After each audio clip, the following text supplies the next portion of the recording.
jemaat Tuhan.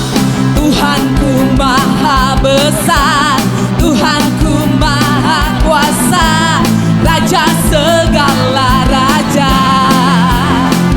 Oh oh oh oh, dia takkan tergoyahkan, dia takkan terkalahkan, dia hidup dan berkuasa. Serukan, serukan namanya. Siapa? Tuhan Raja, segala kuasa tunduk dalam namanya. Dia luar biasa, dia luar biasa, perkasa mulia. Yesus Raja di atas segala raja.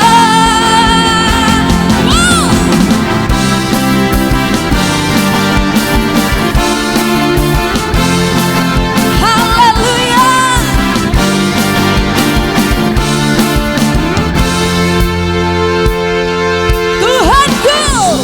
Tuhanku maha besar, Tuhanku maha kuasa, Raja segala raja. Kau Raja kami Tuhan, dia takkan tergoyahkan, dia takkan terkalahkan, dia hidup dan berkuasa. Serukan namanya, Yesus Tuhan Raja. Kuasa tunduk dalam namanya. Dia luar biasa, luar biasa, kuasa mulia. Yesus Raja di atas segala raja. Musik memuji Tuhan. Haleluya.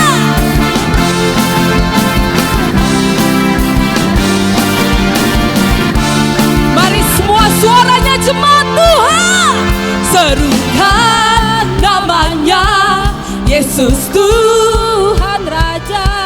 Segala kuasa tunduk dalam namanya. Dia luar biasa, dia luar biasa, perkasa mulia. Yesus. Mari semua kita lompat yuk. Serukan namanya, Yesus Tuhan Raja.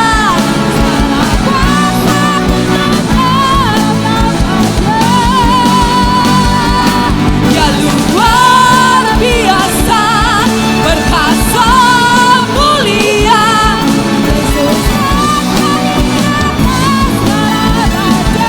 Yesus Mama, Yesus Yesus Raja, Yesus Raja di atas. Serukan namanya, haleluya.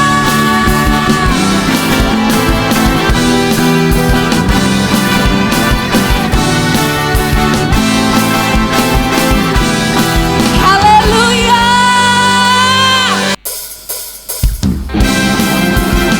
Terima kasih Tuhan.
kebenaran yang bebaskan. Amin.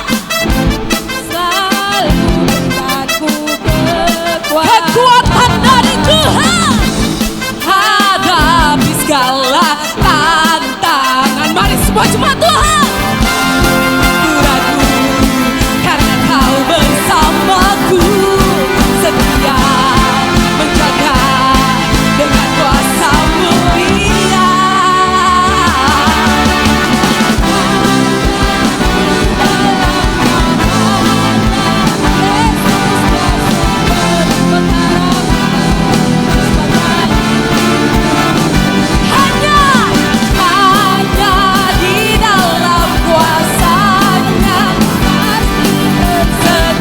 Kemenangan bagiku selama-lamanya.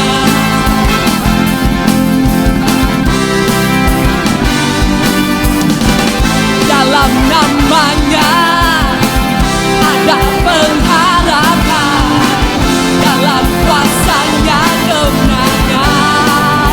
Sekali lagi dalam nama Yesus, dalam namanya.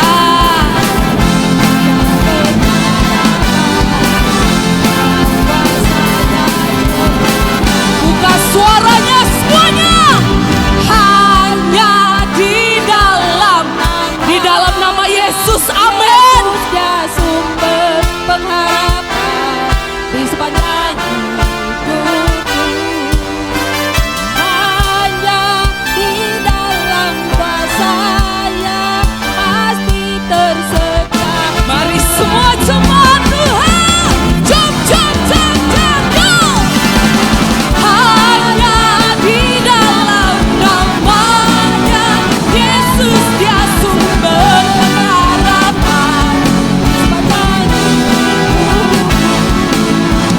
Hanya di dalam kuasa-Nya pasti tersedia kemenangan.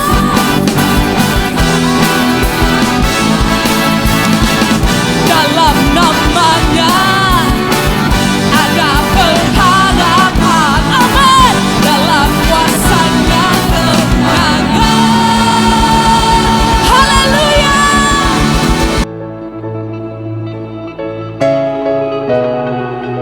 Terima kasih Tuhan. Terima kasih Yesus. Bapakku yang kekal, pencipta yang esa, maha kuasa, dikandung Roh Kudus, Yesus Kristus datang, Kau juru selamatku. Ku percaya Allah Bapa, ku percaya Sang Putra, ku percaya Roh Kudus-Mu, Kau Allah Tritunggal. Ku percaya kebangkitan waktu ada dalam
percaya hidup kekal, lahirnya anak darah, orang kudus bersekutu,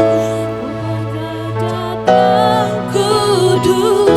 Ku percaya kebangkitan waktu Yesus datang. Ku percaya dalam nama Yesus. Ku percaya hidup kekal, lahirnya anak darah, orang kudus bersekutu, gereja yang kudus. Ku percaya kebangkitan waktu Yesus datang. Ku percaya dalam nama Yesus.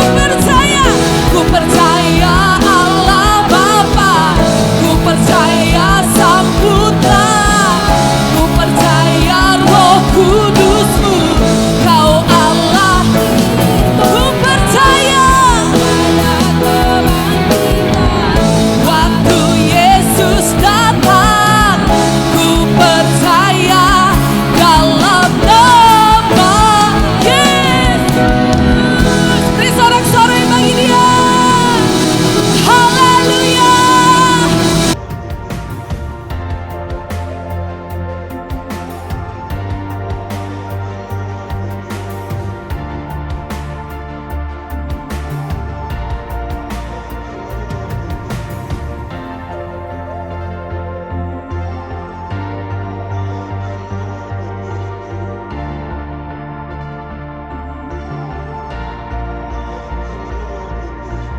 Terima kasih Tuhan. Kami siap mendengarkan sabda firman-Mu, berkati hamba-Mu, berkati seluruh umat-Mu ya Tuhan. Agar kebenaran firman Tuhan yang kami terima pada hari ini boleh membangkitkan semangat, gairah, iman, percaya kami kepada Tuhan. Sebab kami percaya Tuhan, janji-Mu ajaib, firman-Mu dapat dipercaya, firman-Mu dapat diandalkan dalam kehidupan kami. Dalam nama Yesus Kristus kami berdoa, amin. Tema kita di bulan November adalah aflame atau berkobar. Di minggu yang pertama temanya adalah pilihlah iman daripada ketakutan, yang diambil dari 2 Timotius pasalnya yang pertama ayatnya yang ke-6 sampai dengan ayatnya yang ke-7. Choose faith over fear ya. Apabila iman bersifat menggugah dan membangkitkan, maka ketakutan itu bersifat memadamkan dan melumpuhkan. Ini saudara bisa pahami ya. Nah, apabila iman itu dapat mengakibatkan orang bertindak melampaui hambatan yang merintang dan mencapai hal-hal yang besar, itu iman, maka ketakutan itu akan mengakibatkan orang tidak memiliki daya juang untuk mengerjakan hal-hal yang seharusnya mampu ia lakukan. Nah, dalam hal ini perlu dicatat bahwa pentingnya iman atau sikap percaya ini berlaku baik dalam hal iman kepada Tuhan maupun dalam hal percaya secara umum dalam artian yang sehat. Kenapa? Karena ada sikap percaya yang tidak sehat. Sebagai contoh, sikap percaya yang tidak sehat adalah bahwa sikap percaya diri yang berkelebihan sehingga membuat orang tersebut beranggapan bahwa ia tidak memerlukan Tuhan. Itu sikap percaya diri yang berkelebihan. Atau sikap percaya diri yang melampaui akal sehat sehingga berakhirnya bersifat nekat. Sikap percaya yang demikian itu akan membuat orang itu bertindak gegabah dan hasilnya pasti akan merugikan dirinya sendiri. Tetapi bukan demikian yang kita maksudkan dengan sikap percaya diri yang sehat. Sikap percaya diri yang sehat adalah dapat mengakibatkan orang itu berani bertindak, melampaui hambatan yang merintang, dan mencapai hal-hal yang besar seperti yang ia dambakan. Sebagai contoh dari hal ini adalah sikap dari seorang sikap percaya diri yang ada pada Edmund Hillary ya. Dia adalah seorang pendaki gunung dari Selandia Baru dan dia orang yang pertama yang menaklukkan gunung Everest di Himalaya. Gunung yang paling tinggi di dunia ya. Pada tahun 1952. Waktu pertama kali dia bersama timnya mendaki ke gunung tersebut, mereka gagal. Karena jalur yang mereka tempuh itu tidak memungkinkan mereka untuk sampai ke puncak. Nah, selang beberapa waktu kemudian di kota London itu diselenggarakan ada acara jamuan makan malam untuk menghormati para pendaki gunung yang belum berhasil dalam upaya mereka pertama tadi. Nah, Edmund Hillary diundang untuk menceritakan pengalamannya. Di belakang podium seperti kita begini ya, digantungkan kayak kita tuh ada poster apa itu GKPB ya. Jadi di belakang dia itu digantungkan maksudnya di podium itu digantungkan poster gambar gunung Mount Everest. Nah, ketika tiba waktunya bagi Hillary untuk berbicara, ia bangkit berdiri dan kemudian ia menatap para undangan. Sesudah itu ia menoleh ke belakang, melihat poster ke belakang gini. Ya, poster gunung Everest tadi, dia berkata demikian. Mount Everest atau gunung Everest, engkau telah mengalahkan aku. Ya, yang pertama tadi gagal ya. Tetapi aku akan kembali dan aku akan mengalahkan engkau. Karena engkau tidak akan bertambah besar, sedangkan aku Edmund Hillary akan terus bertambah besar. Nah, tepat setahun kemudian pada tanggal 29 Mei tahun 1953 Edmund Hillary dan ditemani oleh seorang Sherpa dari Nepal, mereka berhasil menaklukkan Mount Everest dan menjadi orang yang pertama yang menginjakkan kaki di gunung tersebut, gunung paling tinggi di dunia. Nah, sebelum dia turun kembali ke bawah, Edmund Hillary meninggalkan sebuah salib di puncak gunung yang tertinggi di dunia itu. Nah, apa yang dia ucapkan ini memang sangat benar. Mount Everest itu tidak bertambah besar, tapi semangat juang dalam diri Edmund Hillary itu dapat bertambah besar. Mount Everest itu tidak akan bertumbuh menjadi lebih tinggi lagi. Tapi keyakinan atau rasa percaya diri dalam jiwa Edmund Hillary itu bisa dapat bertumbuh semakin kokoh.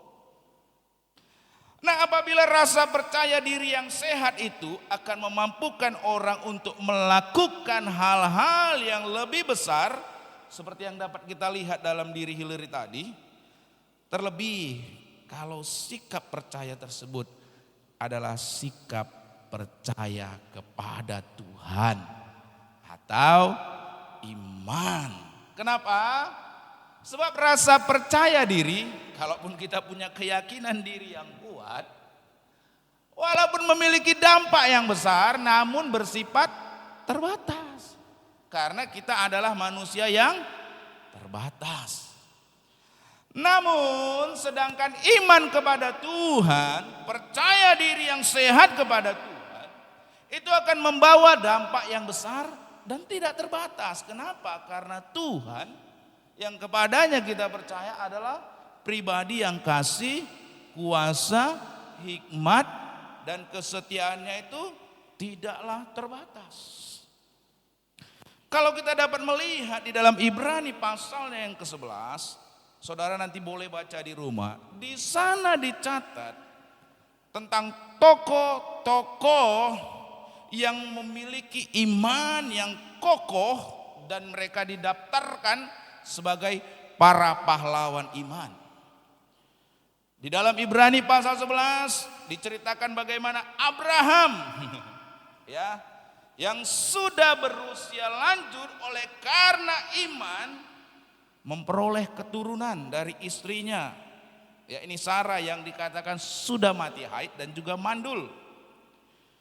Kalau kita baca juga dalam Ibrani pasal yang 11 tersebut, karena iman maka umat Tuhan di bawah pimpinan Musa itu dapat keluar dari perbudakan di negeri Mesir, bahkan menyeberangi laut Teberau. Mereka bahkan berjalan di atas tanah yang kering. Selanjutnya lagi juga karena iman, maka umat Israel di bawah pimpinan Yosua itu berjalan mengelilingi kota Yeriko, ya kan? Kalau saudara masih ingat, mereka berkeliling, hanya berkeliling ya saudara. Tembok kota tersebut runtuh dan mereka dapat memasuki negeri Kanaan. Nah, semuanya itu menunjukkan bahwa iman, rasa percaya diri yang sehat itu, yakni kepada Tuhan, itu akan memampukan orang untuk bertindak melampaui hambatan yang merintang dan mencapai hal-hal yang besar yang ia inginkan. Itu kalau orang punya iman.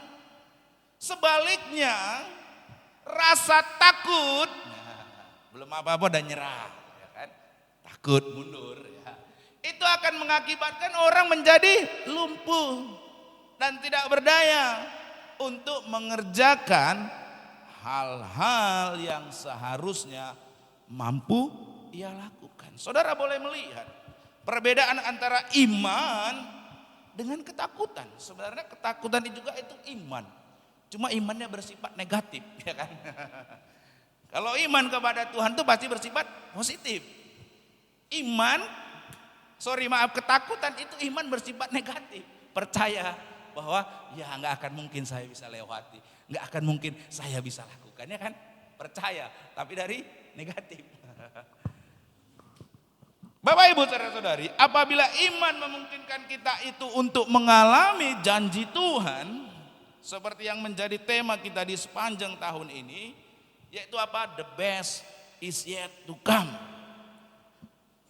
Yang terbaik itu masih tersedia bagi orang yang memiliki iman percaya kepada Tuhan. Bagi orang yang tidak memiliki iman atau rasa percaya diri yang sehat kepada Tuhan, kayaknya nggak ada lagi deh yang Tuhan bisa kasih sama hidupku. Bersifat negatif.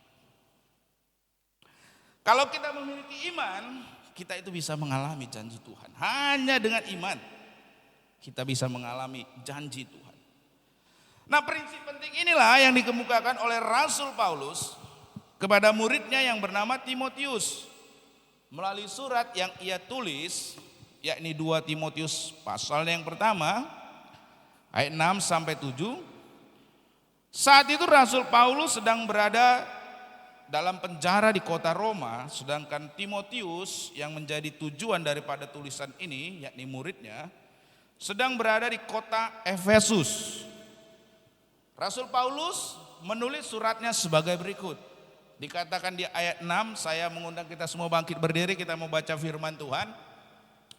Saya undang kita semua bangkit berdiri, ya, supaya saudara jangan ada yang ngantuk-ngantuk. Ya. Saya mengajak saudara baca ayat yang ke-6, saya nanti baca ayat yang ke-7. Bapak Ibu baca ayat yang ke-6. 1, 2, 3, ya.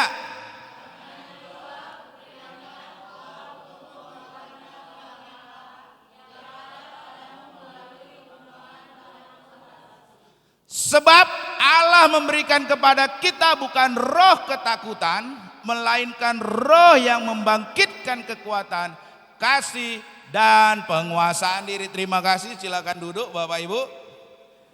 Bapak Ibu, saudara-saudari, seperti yang tadi sudah dijelaskan, ini adalah surat dari Rasul Paulus kepada muridnya yang bernama Timotius.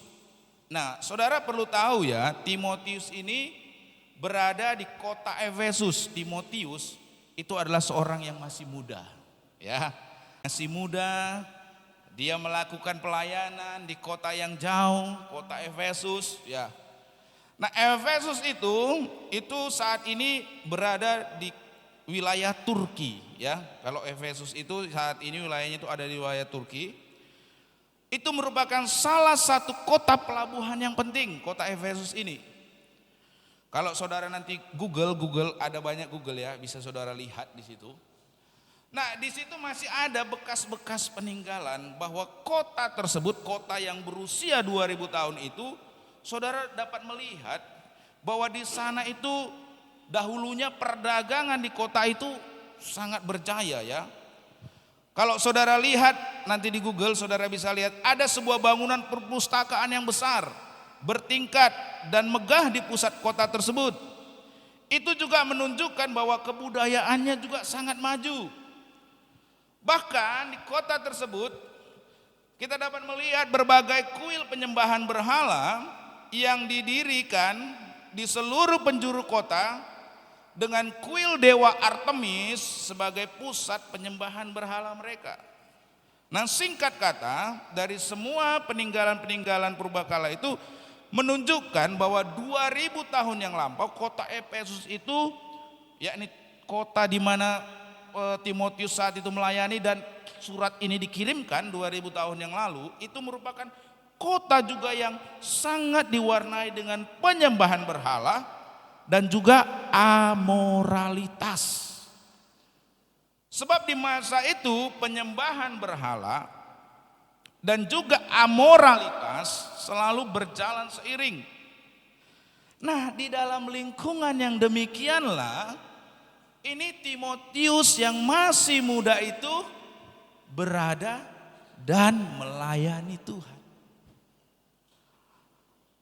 Nampaknya situasi yang juga penuh dengan tantangan membuat Timotius itu kehilangan gairah untuk melayani Tuhan dengan penuh semangat.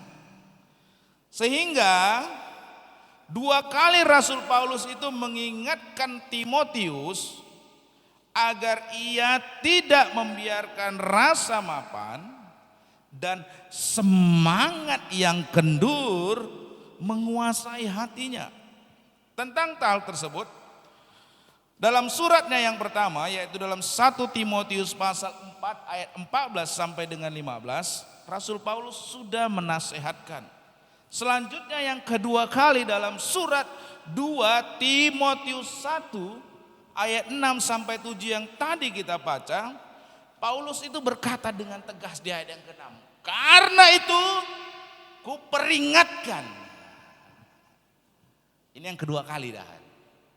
Kuperingatkan engkau untuk mengobarkan karunia Allah yang ada padamu melalui penumpangan tanganku atasmu.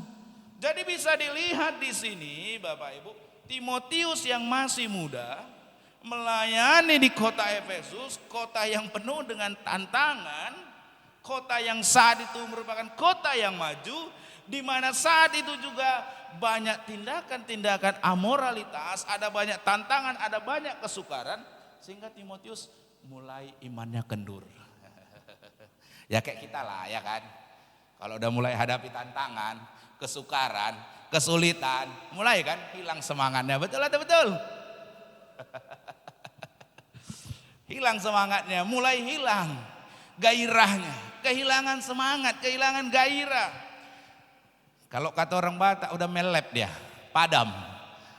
Saat dia mau berapi-api semangat, tantangannya banyak kali, sukar banget. Udahlah.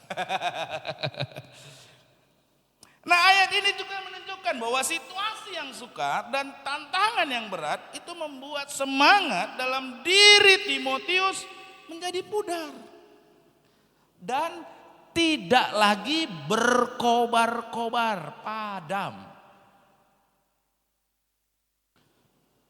Bukan itu saja, melalui ayat ini kita dapat melihat bahwa Timotius mulai mengabaikan karunia Allah yang ada dalam dirinya. Atau kita dapat berkata, hidup Timotius sudah mulai berjalan secara ala kadarnya. Ia hidup asal hidup. Kehidupannya mulai bergulir dengan prinsip lumayan. Sehingga semisalnya kalau orang bertanya kepada Timotius, apa kabar? Maka ia akan menjawab, lumayan. Kalau orang lagi berkata, gimana kehidupan rohanimu? Lumayan. Siapa sih yang sering jawab lumayan? Kalau ditanya bagaimana? Lumayan lah. Bagaimana ini? Ya lumayan lah. Nah itu mulai hidup dalam tanda kutip berjalan secara ala kadarnya kan gitu. Mulai dalam kemapanan. Nah kalau orang juga bertanya bagaimana pelayananmu di Efesus, Timotius? Ia akan menjawab, iya lumayan. Jawabannya lumayan. Nah ini yang sering kali juga ada dalam hidup kita bukan? Kita sering kali berkata dalam situasi apa-apa, iya lumayan. Iya lumayan. Ini hidup yang namanya dalam tanda kutip ya, sikap tanda kutip yang hidup kualitas yang sekedarnya saja. Padahal Tuhan itu tidak pernah bekerja dengan kualitas yang hanya sekedarnya. Tuhan itu tidak mau atau tidak menghendaki agar kita berpuas diri dengan capaian yang hanya bersifat lumayan. Bapak Ibu saudara-saudari, dengan membiarkan keadaan yaitu kesukaran yang ia alami mendikte kehidupannya, dan Timotius mengizinkan sikap lumayan ini menguasai dirinya. Lambat laun Timotius terjerumus dalam kemapanan. Sebagai akibat kehidupannya pun tidak akan pernah maksimal. Dan ia tidak akan membawa dampak yang signifikan atau berarti di dalam sejarah. Untuk itulah Rasul Paulus mengawali suratnya yang kedua ini, ingat yang pertama sudah diperingatkan. Ini yang kedua kali diperingatkan agar Timotius mengobarkan karunia Allah yang ada pada dirinya. Berkobar atau aflame. Berkobar, bukan menjadi surut hingga melep. Ikut Tuhan, berkobar. Ada tantangan, berkurang. Oh udah biasa. Ada kesukaran, makin berkurang. Makin banyak kesukarannya, makin berkurang. Lama-lama melep. Nggak gereja lagi, namanya udah padam. Udah nggak berkobar lagi, padam. Ya itulah. Nah itu karena itu Timotius dinasehatkan supaya ia jangan kalah oleh kesukaran sehingga semangatnya menjadi kendur. Nah akhirnya padam, melep. Sehingga dinasehatkan untuk mengobarkan, berkobar. Hal yang sama pula lah yang harus menjadi perhatian kita. Jangan kita puas diri dengan hasil yang cuma lumayan. Haleluya Bapak Ibu. Haleluya Bapak Ibu. Kita tidak boleh memenuhi rencana dan panggilan Tuhan dengan semangat yang bersifat lumayan. Senggol kanan kiri, jangan mental lumayan bos. Maju bos, lebih maju bos, jangan lumayan terus di situ aja. Lebih maju, berkobar. Ya. Kita tidak boleh ya memenuhi ya rancangan dan panggilan Tuhan dengan sikap semangat yang bersifat lumayan. Kita tidak boleh membiarkan sikap lumayan menjerumuskan hidup kita ke dalam kemapanan. Nah ini hati-hati dengan lumayan nih. Lumayan lah. Ya yang penting saya udah kerja sekarang, ada uang. Yang penting cukup untuk makan minum. Oh no. Itu saudara sudah berada pada dalam kemapanan. Saudara harus mencapai yang jauh lebih maju. Kalau kita sudah punya mental lumayan, disitulah kita berhenti, stuck. Kalau udah bolak-balik diseringkan dalam firman Tuhan, kalau orang udah mapan, stuck, tinggal nunggu waktu itu mundur. Betul? Karena kalau orang sudah stop, kenapa stop? Ya udah di situ. Yang orang lain dan tak kemana, dia di situ aja terus, di sini aja. Ya kan berarti dia sama dengan mengalami kemunduran. Haleluya. Kita harus hidup melampaui kemapanan. Bapak Ibu, saudara-saudari, hentikan kemapanan. Memang kalau kemapanan itu, kenyamanan itu enak, sulit ditinggalkan. Betul? Pulang kerja langsung makan tidur, udah sulit ditinggalkan. Untuk kesan. Haleluya. Iya, kenapa? Karena orang sudah mapan. Kan betul kan, kemapanan, kenyamanan itu kan enak kan?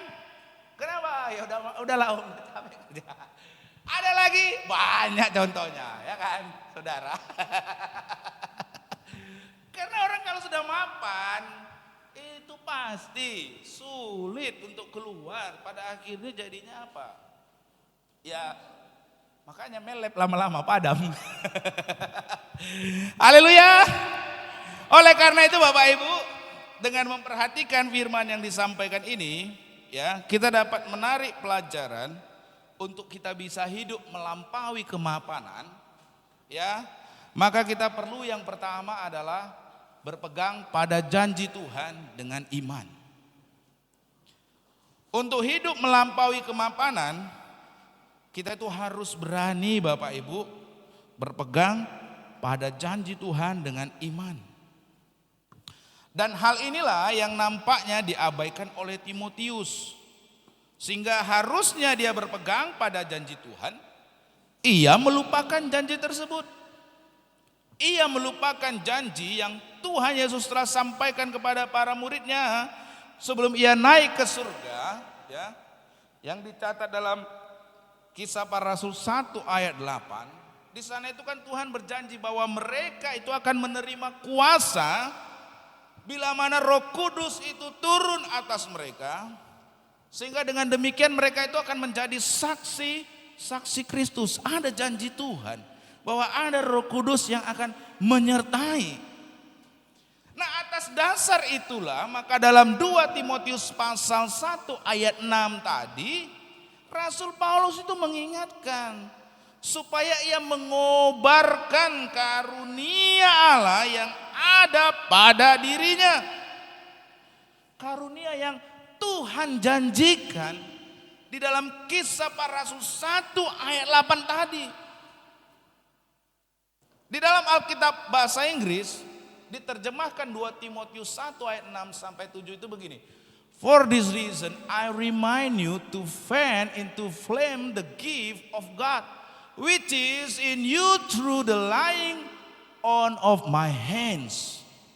Karena alasan ini aku mengingatkan kamu Timotius untuk mengobarkan,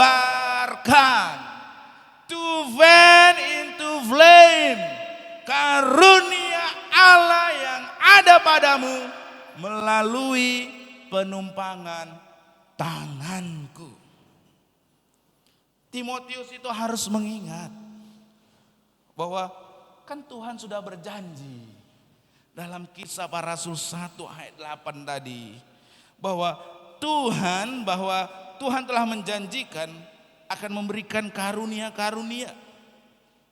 Karunia yang diutarakan ketika Paulus menumpangkan tangan atas dirinya. Kalau Timotius melupakan itu, maka kesukaran yang dia alami di kota Efesus itu akan terasa sangat berat. Tetapi kalau ia menyadari bahwa karunia Allah ada pada dirinya, maka dengan mengobarkan karunia Allah tersebut, ia akan mampu mengatasi kesulitan yang ada di hadapannya. Karena sesungguhnya salah satu tujuan Tuhan dalam memberikan karunia, khususnya ini karunia Roh Kudus tersebut yang Tuhan Yesus janjikan, agar para pengikutnya itu dilengkapi dengan kuasa yang akan memampukan mereka menjadi saksi-saksi di tengah segala tantangan dan kesukaran yang dihadapi. Bukan dikaruniakan supaya semuanya berjalan mulus, no. Diberikan karunia tersebut supaya dapat menjadi saksi di tengah-tengah tantangan dan kesukaran, bukan untuk kemudahan. Saudara perlu ingat ini, saudara. Ya.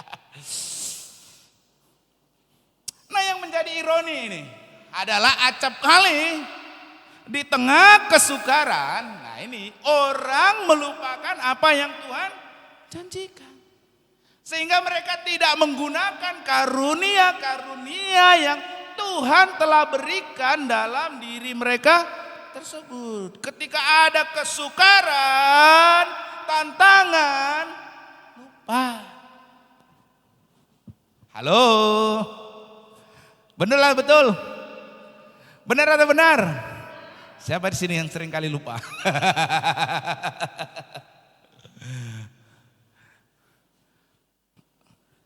Umumnya kita langsung bersandar pada pengertian diri kita sendiri. Betul?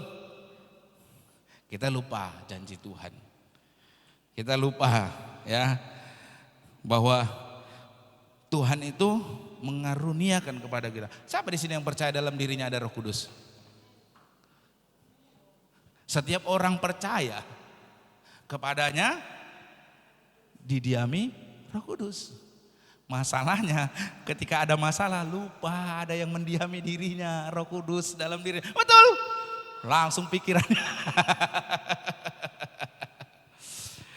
Nah, sebagai akibat karunia-karunia tersebut menjadi tidak berguna. Nah, hal yang sama kita belajar dari kehidupan dari Hattie Green, ya.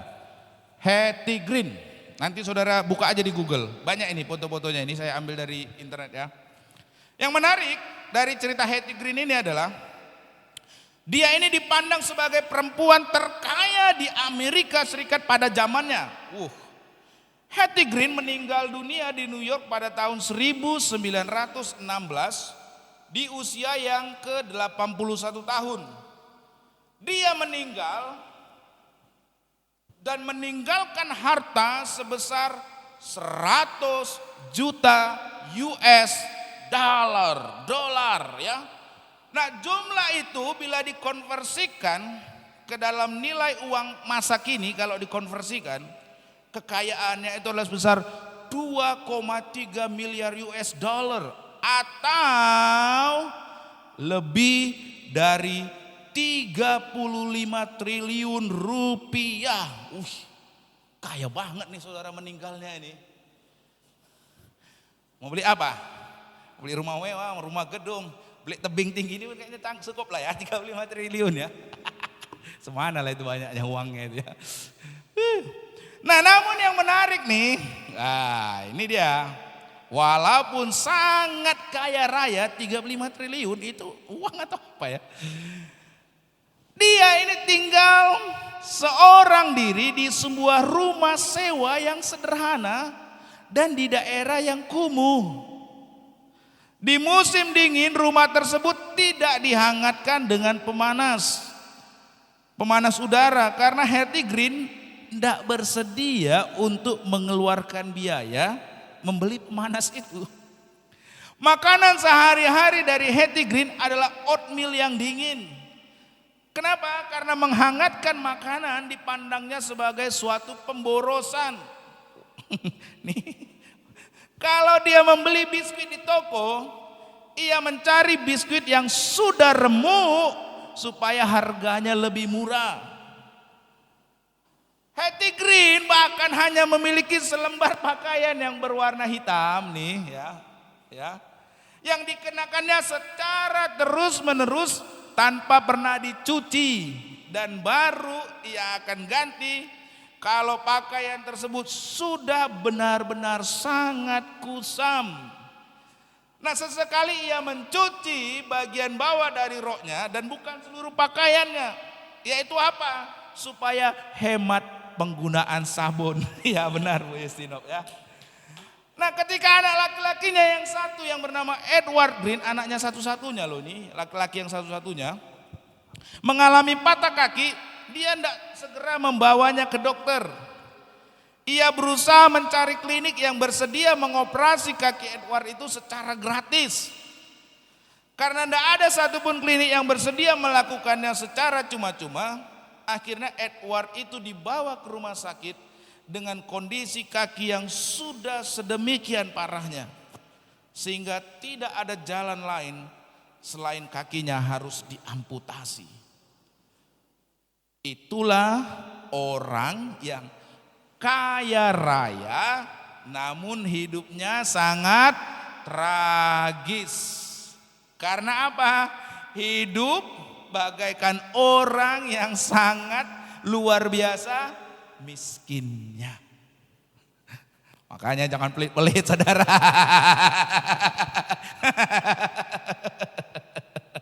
Aduh. Terakhir nanti ada yang bilang pula, Pak, itu aja Pak yang kaya raya pelit. Apalagi kami Pak yang sekarang susah Pak, biarlah pelit. Jangan saudara. Ya, dia itu jadinya tidak menikmati, ya, tidak menikmati kehidupan. Padahal hidupnya kaya, tapi kekayaannya banyak, hidupnya bagaikan orang yang luar biasa miskin. Nah, sesungguhnya hal yang sama lah Bapak Ibu yang terjadi dengan orang yang punya atau telah menerima karunia dari Allah yang sangat luar biasa, tetapi melupakan karunia tersebut. Makanya saya tanya tadi, saudara percaya saudara menerima karunia Roh Kudus dalam kehidupan saudara? Saudara percaya Roh Kudus tinggal dalam diri saudara? Pergunakanlah. Haleluya. Nah, ini yang sangat perlu saudara supaya kita tidak melupakan, karena ini yang dialami oleh Timotius. Ia melupakan karunia-karunia yang Tuhan telah berikan kepada dirinya, sehingga ia tidak mengembangkan karunia-karunia itu.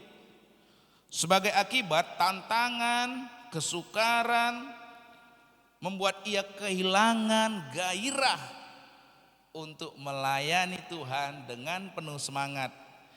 Dan karena dia mulai kehilangan gairah, ia pun terjerumus ke dalam kemapanan. Haleluya. Bapak Ibu, disinilah Bapak Ibu, saudara-saudari kita semua pentingnya untuk berpegang pada janji Tuhan dengan iman. Seperti yang tadi sudah sampaikan bahwa kita percaya Roh Kudus Tuhan itu hadir dalam hidup kita. Dia tidak akan pernah meninggalkan kita.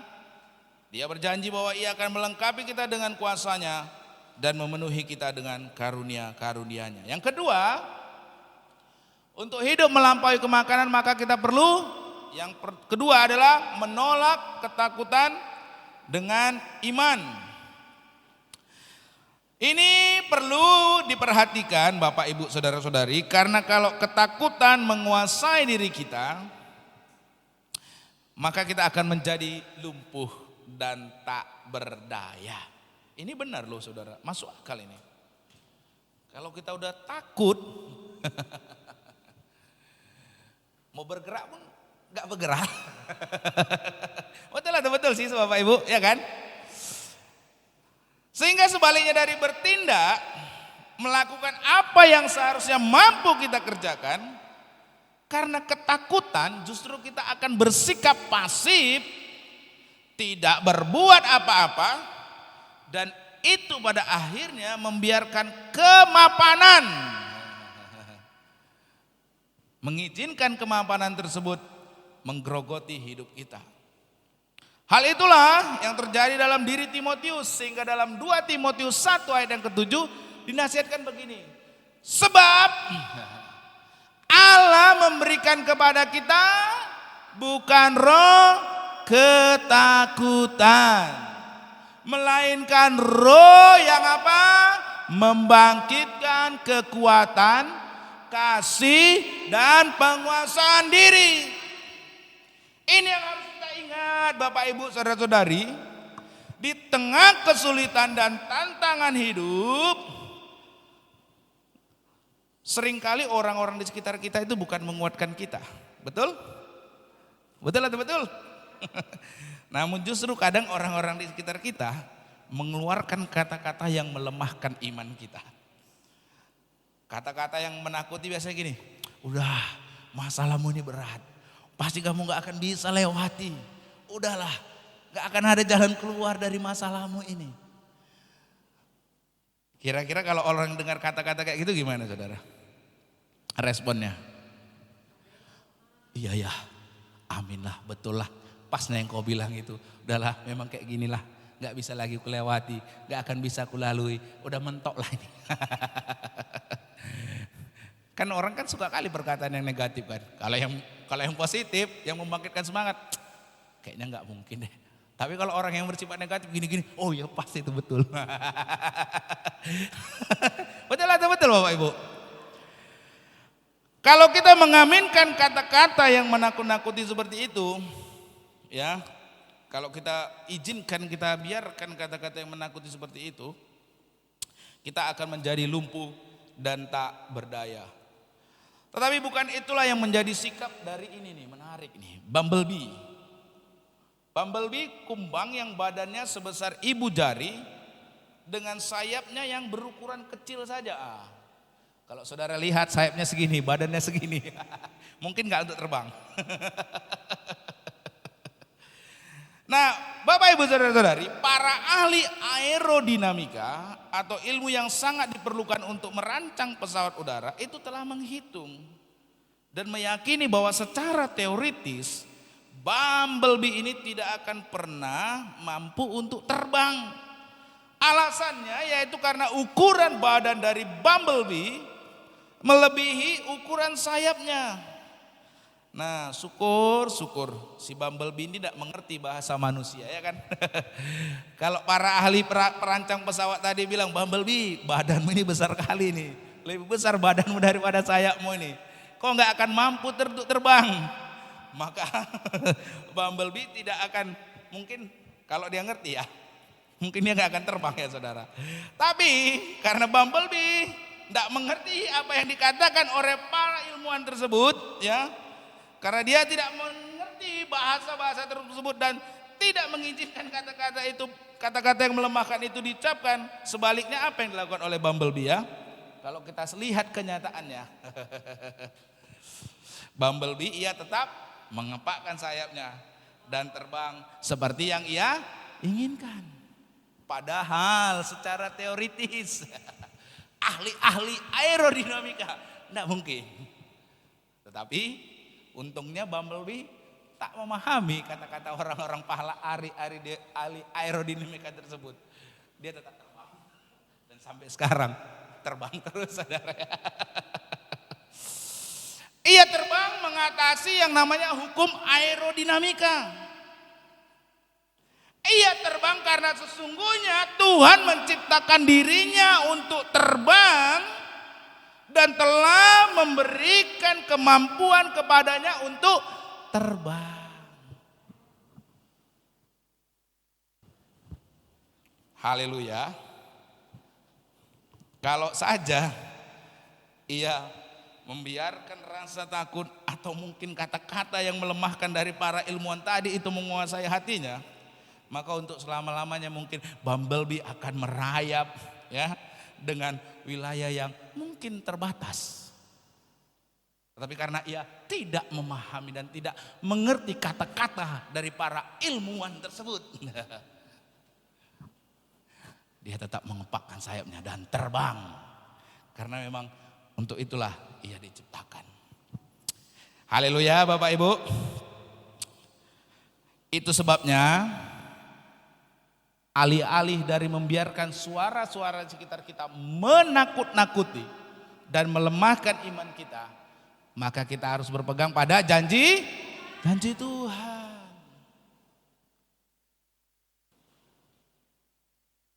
Ini yang penting Bapak Ibu.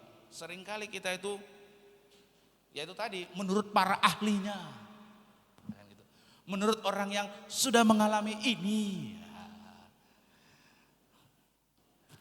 Kata-kata tersebut, ya melemahkan. Ya akhirnya membuat kita itu kehilangan semangat. Nah ini kita perlu sadar apa yang Tuhan katakan kepada kita. Amin. Apa yang Tuhan ucapkan kepada kita. Bukan apa yang orang lain atau siapapun itu sampaikan. Di dalam 1 Yohanes pasal 4 ayat 4 dikatakan begini. Sebab roh yang ada dalam kamu lebih besar daripada roh yang ada di dalam dunia. Ini janji Tuhan Bapak Ibu. Roh yang ada padamu itu lebih besar daripada roh yang ada di dalam dunia. Roh Kudus yang ada di dalam kita dan menyertai diri kita, ingat, lebih besar dari segala tantangan, dari segala kesukaran, dari segala permasalahan yang kita alami di dunia. Amin. Oleh karena itu kita terus harus memegang, beriman kepada janji Tuhan ini, bahwa Tuhan akan memampukan kita untuk mengatasi ketakutan dan menyanggupkan kita untuk melakukan atau mengerjakan hal-hal yang seharusnya dapat kita lakukan. Yang ketiga, ya, untuk hidup melampaui kemapanan maka kita perlu yang ketiga, ini kata kuncinya saudara, menaati firman Tuhan dengan iman. Untuk kita bisa hidup melampaui kemapanan, maka kita perlu menaati firman Tuhan dengan iman. Kenapa? Kalaupun kita menyadari bahwa Tuhan itu telah memberikan karunia-karunia kepada kita, sehingga kita itu tidak merasa takut terhadap rintangan yang menghadang, tapi kalau kita hanya berhenti sampai di situ saja, maka tetaplah kemapanan akan menguasai diri kita. Itulah sebabnya di dalam 2 Timotius pasal 1 ayat 6 tadi dinasihatkan begini. Karena itulah kuperingatkan engkau untuk mengobarkan karunia Allah yang ada padamu melalui penumpangan tanganku atasmu. Kalimat firman Tuhan yang ditulis oleh Rasul Paulus ini menunjukkan bahwa Timotiuslah yang bertanggung jawab untuk mengobarkan karunia Allah yang ada pada dirinya. Timotiuslah yang harus bertindak menaati firman Tuhan yang disampaikan oleh Rasul Paulus melalui suratnya tersebut. Kalau Timotius setelah menerima surat ini, membaca surat ini, habis itu ia simpan surat tersebut, habis itu ia tidur. Apa yang terjadi? Apa yang terjadi? Ya nggak ada yang berubah saudara. Orang dia nggak mau mentaati. Betul. Sama juga firman Tuhan. Mau sebagus apapun firman Tuhan itu, setelah kita terima firman Tuhan itu, habis itu kita taruhlah entah di urutan yang keberapa, atau kita simpan entah ada di mana, nggak perlu diingat lagi. Nggak ada gunanya firman Tuhan tersebut. Haleluya. Ya, di sini juga Rasul Paulus menasihatkan. Tapi yang melakukan, mentaatinya itu Timotius.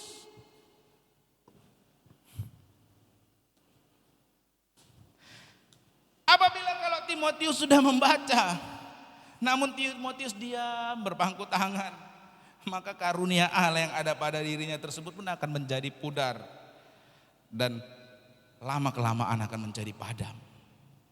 Di sini Timotiuslah yang bertindak dan mengambil langkah. Yaitu apa? Menggunakan karunia Allah yang ada pada dirinya. Barulah dengan demikian Seperti yang disampaikan dalam 1 Timotius 4 ayat 14 sampai 15. Barulah kemajuannya akan nampak pada semua orang. Nah, ini tergantung Timotiusnya. Tergantung kepada dirinya. Apakah ia mentaatinya atau tidak. Jadi jangan kita berkata firman Tuhan itu tidak berkuasa. Firman Tuhan itu tidak memberikan efek. Firman Tuhan itu tidak memberikan manfaat. Itu bergantung kepada ketaatan Anda, bukan pada firman-Nya. Firman Tuhan itu akan menjadi satu kekuatan, akan menjadi satu mujizat kalau saudara mentaatinya.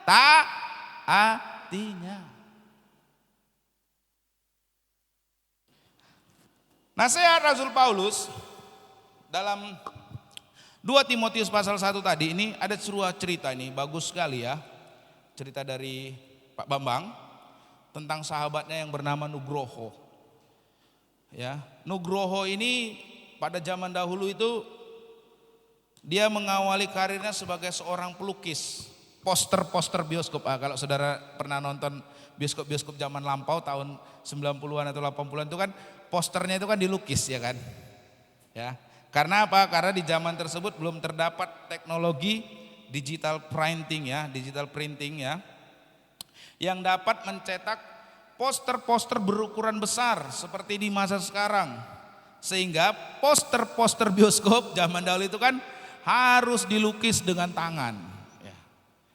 Nah, di dalam perjalanan hidupnya Nugroho ini akhirnya menjadi seorang pengikut Kristus. Ketika hadir di dalam ibadah di gereja, ia pun menuangkan khotbah-khotbah yang ia dengar itu menjadi lukisan. Ia mendengar khotbah tentang Yesus memberi makan 5.000 orang, ia melukis gambar 2 ekor ikan dan 5 ketul roti. Ia mendengarkan khotbah tentang akhir zaman, ia melukis gambar seekor kuda putih seperti yang disebutkan dalam kitab Wahyu. Nah, seiring dengan perjalanan waktu dalam mengikut Yesus, hatinya itu mulai terusik. Karena pada poster-poster bioskop ia harus melukis gambar-gambar perempuan yang mengenakan pakaian dari adiknya. Yaitu pakaian yang berukuran kelewat mini, bahkan yang compang-camping. Sehingga ia mengambil keputusan untuk meninggalkan pekerjaan tersebut dan mencurahkan diri untuk membuat lukisan-lukisan yang bersumber dari ayat-ayat Alkitab. Nah, suatu hari ya, ia mengikuti lomba pelukis muda se-ASEAN. Ya. ASEAN, saudara tahu ya kalau ASEAN ya, lingkupnya negara-negara mana saja tahu kan ya. Negara-negara Asia Tenggara berarti kan. Perlombaan diawali dengan babak penyisian di setiap negara anggota ASEAN ya. Sebelum pemenang lomba di Indonesia diumumkan, ini masih di Indonesia dulu nih acaranya ya. Nugroho dipanggil oleh panitia. Anggota panitia itu berkata, seharusnya lukisanmu ini yang menjadi juara nomor 1. Ini konteksnya Indonesia. Tetapi ada masalah, yaitu judul dari lukisanmu ini. Nah, apakah judul dari lukisan karya Nugroho? Inilah judulnya, yaitu Yesus. Karena pada lukisan tersebut ia menggambarkan wajah Tuhan Yesus yang mengenakan mahkota duri. Anggota panitia tadi berkata, bisa enggak judul lukisanmu ini diubah?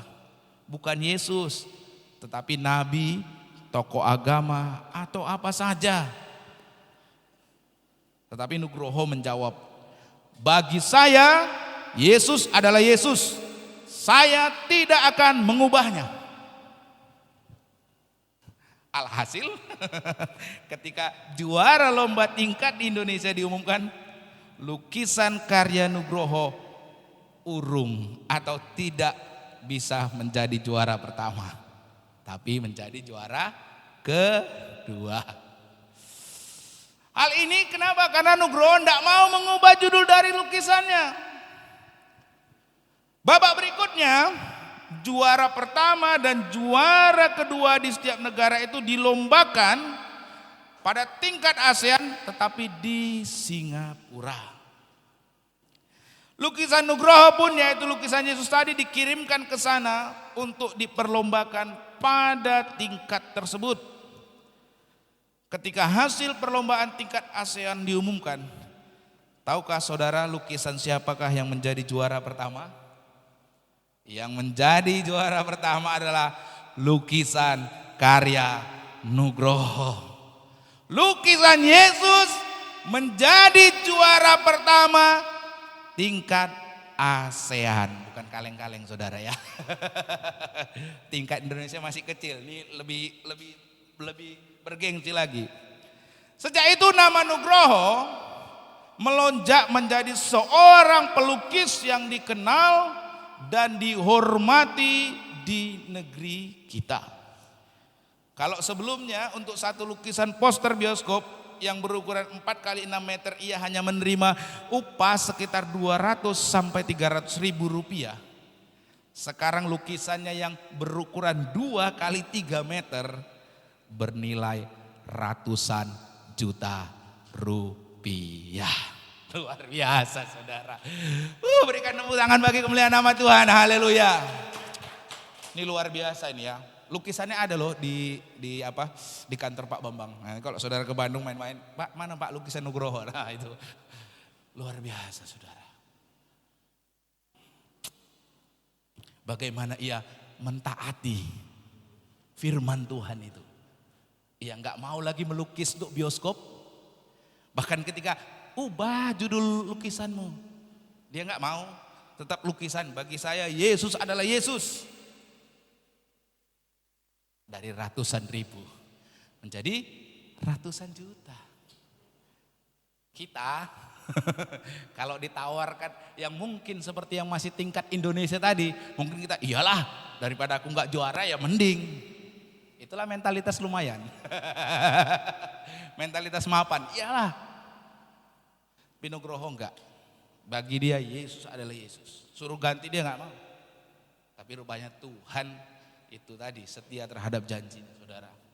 Bukan tingkat Indonesia dia enggak menang juara 2, tapi tingkat ASEAN dia juara 1 saudara. Itulah contoh dari orang yang bersedia melangkah menaati firman Tuhan dengan iman. A flame, berkobar. Karunia Allah yang ada dalam dirinya menjadi berkobar. A flame, dan ia hidup secara maksimal. Kok nggak bisa ya? Langkah iman yang mengakibatkan ia meninggalkan kemapanan sebagai tukang lukis poster bioskop. Ya, dia beriman, aku nggak mau lagi setelah aku mendengar firman Tuhan, kebenaran Tuhan, aku nggak mau lagi kayak gitu. Dia tinggalkan itu. Ya. Mengakibatkan ia meninggalkan kemapanan dan keluar dari hidup dalam tataran lumayan. Langkah imanlah yang memungkinkan orang untuk mencapai hal-hal besar seperti yang Tuhan rencanakan. Semuanya ini Bapak Ibu bergantung dalam diri kita. Kita yang bertindak, kita yang mentaati firman Tuhan dengan mengobarkan sungguh-sungguh karunia yang ada pada diri kita, kita bisa keluar. Tetapi kalau mentalitas kita, ya udahlah gini aja udah cukup. Apa itu firman Tuhan yang ini, udahlah gak usah gini aja cukup. Mohon maaf, sampai akhir hidupmu pun kalau hidupmu gak maju-maju, jangan salahkan Tuhan. Tetapi salahkan pada diri Anda sendiri. Sama seperti Timotius, kalau setelah ia mendengar tetapi ia tidak mentaati, ia mengabaikannya, ya itulah akhir hidup. Jadi saudara, ini rema yang boleh kita dapat. Kalau Anda terus stabil di kemapanan Anda saat ini, di situ saja terus. Jadi kalau sampai Tuhan nanti di situ saja terus, itu karena diri Anda sendiri. Bukan karena Tuhan tidak mau melakukan sesuatu dalam diri Anda. Tapi karena apa? Diri Anda sendiri. Kita bisa melihat dari contoh-contoh yang ada. Kita bisa juga melihat seperti yang tadi pahlawan iman Abraham. Kalau Abraham bilang, Tuhan umurku udah segini, mau pergi jauh ke tempat yang kau tuju, udahlah Tuhan ngapailah, cukuplah aku di sini. Ya sudah, Abraham tidak akan menjadi bapa dari orang percaya, nggak akan mungkin mendapatkan keturunan dan lain sebagainya. Itu semua bergantung pada diri kita sendiri. Oleh karena itu Bapak Ibu, ya mari ketiga poin tadi, ini yang perlu kita lakukan. Ya, untuk kita bisa keluar dari kemapanan yang akhirnya akan membuat semangat kita surut dan akhirnya padam, kita perlu untuk berpegang pada janji Tuhan dengan iman, menolak ketakutan dengan iman, dan yang ketiga menaati firman Tuhan dengan iman. Mari kita tundukkan kepala, kita bersatu dalam doa. Terima kasih Tuhan, terima kasih firman Tuhan yang baru sudah kami dengar menasehatkan kami. Sama seperti Paulus menasihatkan Timotius untuk mengobarkan karunia yang ada padanya. Sebab roh yang ada pada Timotius lebih besar daripada roh yang ada di dunia ini. Sebab roh yang diberikan kepada diri Timotius adalah roh yang membangkitkan kekuatan, membangkitkan kasih, membangkitkan semangat. Roh yang sama ada dalam diri kami, yang akan membangkitkan kekuatan, membangkitkan semangat, membangkitkan gairah kami. Tetapi itu semua tidak akan menjadi berguna jikalau kami tidak mempergunakan karunia dari roh yang sudah diberikan kepada kami. Itu tidak akan berguna kalau kami tidak dengan serius hidup di dalam ketaatan terhadap firman Tuhan. Maka kami akan tinggal di dalam zona kemapanan yang hari, bulan, tahun, berganti tahun. Kami tetap berada di tempat yang sama. Karena kami nyaman, kami mapan, kami enggan untuk keluar. Kami sulit untuk mentaati firman Tuhan. Kami tidak bersedia mentaati firman Tuhan. Sehingga akibatnya hidup kami berada selalu di dalam zona lumayan yang tak pernah mengalami kemajuan. Hari ini firman-Mu menasihati kami ya Tuhan, supaya mengobarkan dengan sungguh-sungguh bahwa roh yang ada di dalam diri kami ini adalah roh yang lebih besar daripada dunia ini.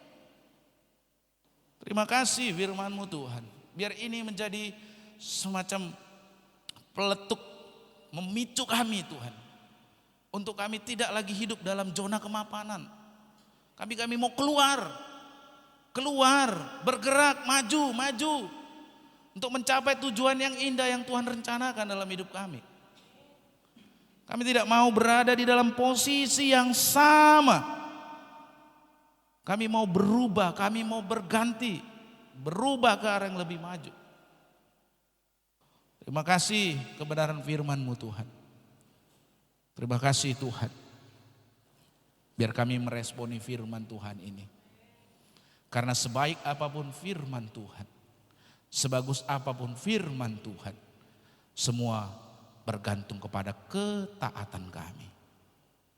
Semua bergantung kepada sikap kami di dalam mempercayai firman-Mu. Semua yang Engkau janjikan tidak akan pernah kami alami kalau kami tidak hidup di dalam ketaatan terhadap firman-Mu.